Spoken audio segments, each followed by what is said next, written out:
The National Sheep Improvement Program website is located at nsip.org. And there's a lot of interesting information on this website. If you'll click on the Find Stock Breeders tab, and then if you'll click on the sheep breeders in the drop-down list, it will take you to a list of all the sheep breeders that are using the National Sheep Improvement Program's software for improving their breed. And these people are very dedicated, and they work really hard at trying to make their sheep breed better. And they're using modern statistical methods for helping with the genetics of their breed. And there's two lists of breeders. One is sorted by breed, and the other one is sorted by state. If you look at the state list, we can scroll down the list until we find the section that shows Tennessee. And if we look at the Tennessee list, what's interesting is that nearly every breeder that's using the NSIP in Tennessee is raising Katahdin sheep. We've got 2 with white Dorper and 1 raising goats, but almost all the other breeders are raising Katahdins. So that is telling you that the most dedicated breeders in the state of Tennessee are raising Katahdins for the most part because it's parasite resistant and it could survive here. And you can do the same thing for any state and find out what's some of the more popular breeds. For example, if we scroll to the section for Montana, we can see the types of breeds that are being used in that state. Looking at this list, we can see that the more popular breeds for Montana would be Suffolk, Columbia, Targhee, Polypay, and Rambouillet. So that tells us a lot of good information. We don't see Katahdin there as much. This also tells us there's no perfect breed of sheep, that it really depends on your environment and where you live as to what sheep breeds are best for your area. So this is really helpful. If we go back to the sheep breeder page, and this time we click on by breed, it gives us some more really interesting information. If we scroll to the section for St. Croix sheep, we see that there are only 3 listings of breeders that are using the NSIP software to improve the St. Croix breed. Out of 450 entries, only 3. And right below this listing, we see the 4 entries for people who are raising royal white sheep. Just 4 out of 450, so that's like a little bit less than 1%. And there are 0 entries for Barbados Black Belly, Gulf Coast Native, or Florida Cracker. None of these have showed up at all on this list.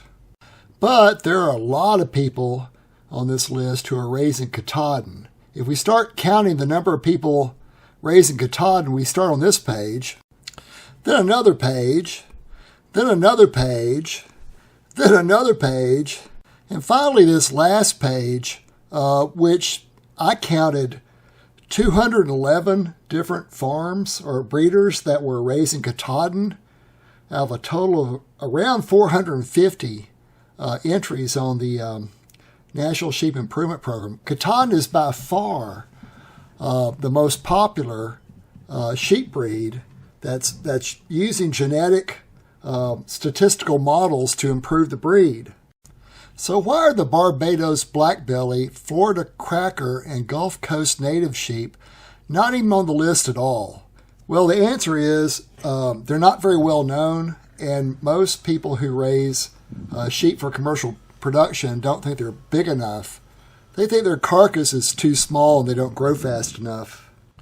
The Royal White sheep is a cross between a St. Croix and a White Dorper. It has a larger carcass, and so it is considered up to commercial standards, but it has much less parasite resistance than St. Croix. And the St. Croix breed is not being developed for commercial production by NSIP breeders because it's considered to be slightly too small in its carcass size for commercial production. St. Croix sheep average between 120 and 165 pounds in weight, while the Katahdin weighs between 145 and 210 pounds. So there's only like 20 to 45 pounds difference in the two breeds. But this difference is why they ignore the St. Croix breed and choose Katahdin for commercial production. And frankly, I'm glad they do. I'm glad they ignore the St. Croix, because whenever man tries to improve something in nature, they usually mess it up some way. So if everybody is raising Katahdins for NSIP, why don't I get on the same bandwagon and start raising Katahdins too and using NSIP software? First of all, Katahdins are not fully parasite resistant. In this master's thesis published by Virginia Tech and David R. Notter, it has a chart that shows the difference between the Dorset, or DO, the DP for Dorper, KT means Katahdin, and HH means Barbados Blackbelly and St. Croix Sheep. And this top section of the chart, BW, stands for body weight. 6 weeks after the lamb was born, in this upper right corner, the Dorset and Dorper really are quite bigger, but the Katahdin is not that much more than the hair sheep, which would be the Barbados Blackbelly and the St. Croix. The weight advantage for using Katahdin over St. Croix or Barbados Blackbelly is really not that significant. What is significant are the fecal egg counts. The St. Croix and Barbados Blackbelly, or HH, will have a fecal egg count of around 1,000 eggs per gram, while the Katahdin will have 2,500. In fact, the Katahdin is much closer to the Dorper, which has almost no parasite resistance, than it is to the St. Croix.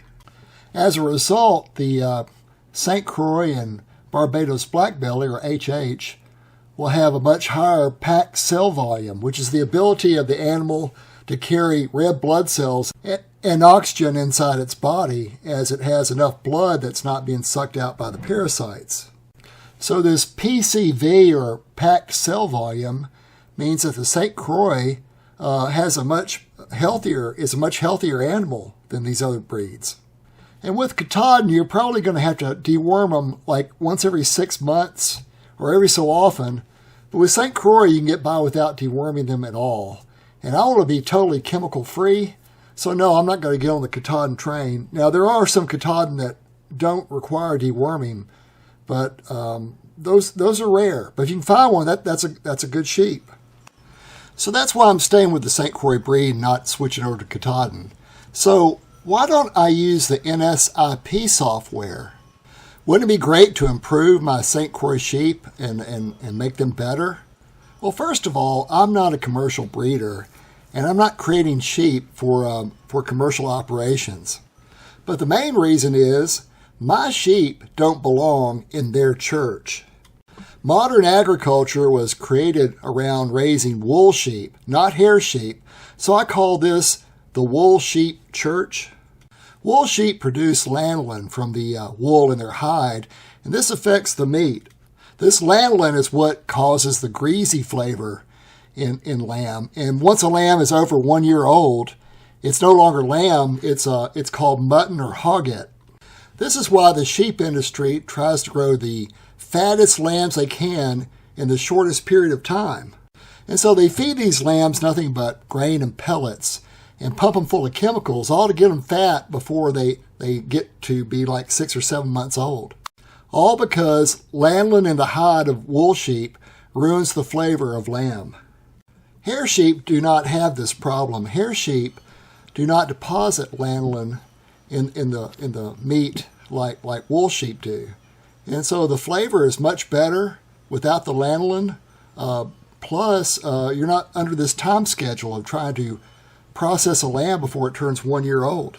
We had a ram that was about 4 or 5 years old, and we processed him and turned him into hamburger, and we couldn't tell the difference between what that ram produced that was older and what a 1 year old lamb produced, because they're both hair sheep.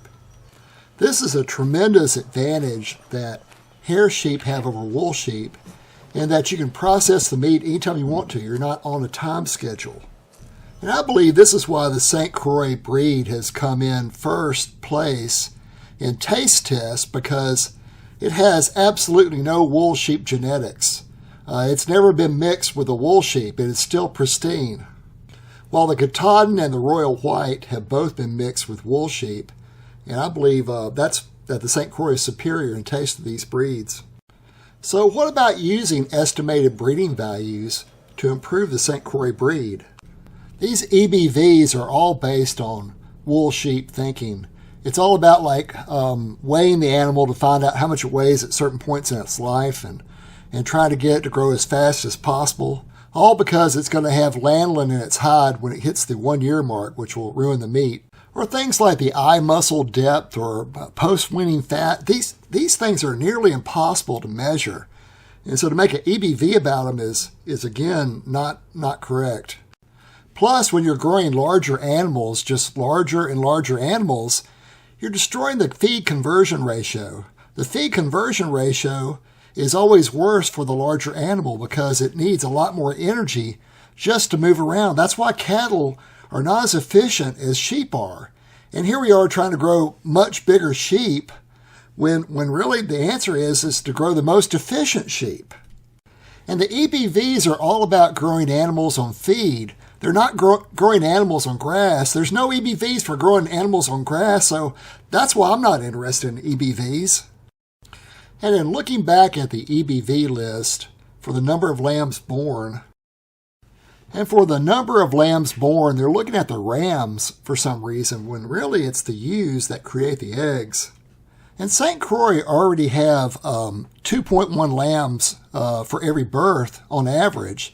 It's the wool sheep that have 1.25 lambs or 1.5 lambs per birth on average. And so the St. Croix, they have 2 teats and they have 2 lambs. They're already there. The number of lambs born EBV really applies to wool sheep. It doesn't apply to St. Croix. And this last section deals with the carcass itself or the meat quality. And that's great. But the problem you got with that is you have to kill the animal to find out how it tastes. And when you do that, you no longer have the genetics. So there needs to be another solution for all this. One of the other EBVs they have is for fecal egg counts, where you literally stick your hand up a sheep's butt and you pull out whatever's in there. And then you take it and you stir it up into a solution. You put it under a microscope and you start counting eggs to see how many bad worm eggs you got. Well, I'm not doing that. That's absolutely ridiculous. The only count should be how many of these stupid dewormers did you have to use? Because if you use even one dewormer on your sheep, you cannot sell it organically. It's been polluted by these chemicals. So there's no EBV needed. It's either a yes or a no, pass or fail. Did you use dewormers or not? So here's a young man from Texas A&M Agricultural University. He's talking about using fecal egg counts for his Dorper sheep. And just to kind of warn you, anything from an agricultural school, it's going to come at you with the chemical bias, because all the agricultural schools and agricultural studies are supported by big pharma, big ag, big chemical companies. So you can watch his video if you want to. He does a great job in explaining his position, which I disagree with. But what he's showing you here is that he has these 2 Dorper sheep, 221 and 240 are the ID numbers. And the weaning weight for one was 12.5 pounds, and for the 240 ID was 8.5 pounds. So there's a 4-pound difference in the weaning weight. So you've got a much bigger Dorper for 221 than you do for 240. And then the number of lambs weaned, they both come out of 2 twins, or 2 lambs were weaned from their mother. But then the fecal egg count, one has a fecal egg count of 30% more than average, and the other one has 30% less than average. Well, the funny part is the smaller animal is the one that has a lower fecal egg count. Now, kind of let that sink in a little bit, because what he's actually showing you is that when we're trying to breed these much larger animals, maybe we're hurting another trait. So if the larger animal has the highest fecal egg count and the most worms, and the smaller animal has the least worms, maybe we're selecting for the wrong trait. He is also making his points based on the weaning weight, which he's trying to show you how fast these animals can grow, which again is wool sheep thinking. He's going to the wrong church. He's not he's not doing what I do. So he's got both topics covered here, but from a totally different perspective. With St. Croix, you don't care about the weaning weight. You don't care about how fast it grows. You want it where it never has to use chemical dewormers, and you want it where it has an efficient feed conversion ratio. So if it's a little bit smaller, but it's a healthy animal, that's okay. So that's a totally different church to go to. So before you worry about NSIP and estimated breeding values, you need to figure out which church you belong to. You know, if you belong to the chemical dependent sheep church, then that's, you know, you need to do it that way and take their sacraments of chemicals. Or if you want to be free from all that, then you need to leave that church and come back out to the pasture and just and be a shepherd, just like Jesus wanted you to be. You know, you need to do something totally different and not follow all this man-made stuff, but let God lead you into paths of righteousness for His name's sake, because these other paths, they're not always healthy. Because I believe when you use chemicals and antibiotics and all these other man-made things, you're walking in the valley of the shadow of death. That this is the cause of cancer in our society. We've seen cancer rates skyrocket since the 1950s, about the same time that all these different chemicals were starting to be used. Well, coincidence doesn't always imply correlation, but it is a coincidence that when cancer really started taking off, that's when we started seeing chemical agriculture take off at the same time. And the fact that nearly every sheep breed is addicted to these chemicals and cannot survive without them, including the Katahdin. The Katahdin, a lot of those need to be dewormed at least once a year, or twice a year, every 6 months. A friend of mine, he deworms his every 6 months because they start failing. The Royal White I raised one time, it made it about 6 months and then died because I wouldn't treat it. It's not just animal husbandry, it's also things like vegetables, where almost every vegetable, every type of corn that's grown now is genetically modified. So it's a genetically modified organism to work with glyphosates. I spoke to a farmer, and he had 200 acres of corn. I said, well, how do you hoe 200 acres of corn? He said, I don't hoe anything. He said he goes out there in the spring, and he sprays the whole thing with glyphosates, Roundup, so that it's totally dead. Then he comes back and he plants his corn. When it gets about 3 or 4 feet tall, he sprays the whole thing one more time with glyphosates. And that kills everything except the corn, because it's able to withstand it because it is genetically modified. Modern agriculture has chemicals coming out its nose. It is completely full of it. And if you want to be healthy, you got to take control of your own agriculture. You got to grow your own food. Meat is just part of it.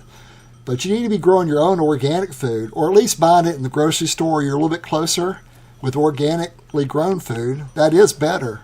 But we need to understand where we are in our society, where we are in history, in that all of this is being done for profit. It's being done for money because it's cheaper to do something a certain way. And really, you're responsible for your own health.